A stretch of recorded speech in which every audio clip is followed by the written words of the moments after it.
Et puis un regard aussi à l'étranger de la visite cette semaine de 150 chefs d'entreprise français en Iran. Depuis la fin des sanctions économiques contre l'Iran, les enjeux sont énormes, y compris, vous allez voir, dans l'agriculture.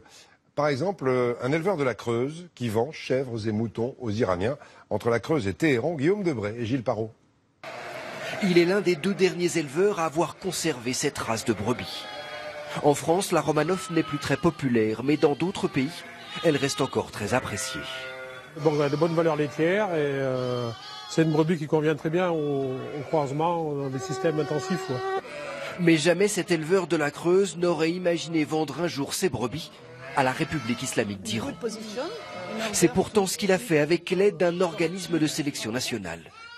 Il y a plusieurs mois, ces brebis, mais aussi des chèvres et des moutons, 900 au total, ont embarqué dans un avion cargo direction Téhéran. 5000 km d'un trajet vers un pays bien différent du leur. L'Iran compte 60 millions de chèvres et de moutons. Le problème, l'élevage là-bas est encore exclusivement nomade. Sauf dans cette ferme, la première du pays. Ces brebis et ces chèvres viennent du Poitou, du Maine-et-Loire ou encore de la Creuse. C'est simple, dans cette bergerie iranienne, tous les animaux viennent de France. Avec l'ouverture diplomatique de l'Iran, le pays veut maintenant transformer son élevage. Et pour cela, il s'est tout naturellement tourné vers la France. Cet investisseur iranien s'est même déplacé en France pour sélectionner ces animaux de reproduction.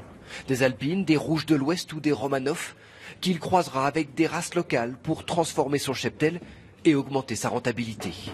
La France a l'un des meilleurs schémas génétiques au monde.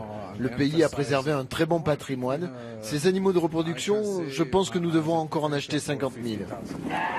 Autant d'animaux que les Iraniens pourraient acheter en France. Une excellente nouvelle pour cet éleveur qui se frotte déjà les mains. Il faut dire que l'opération en Iran, ça nous a mis un peu de beurre dans les épinards, comme on dit chez nous. Qui eût cru que l'ouverture diplomatique de l'Iran puisse créer des emplois dans la Creuse. Et ça nous ramène à l'actualité française avec d'abord un chiffre. Selon l'INSEE, le taux de pauvreté a légèrement baissé en 2013.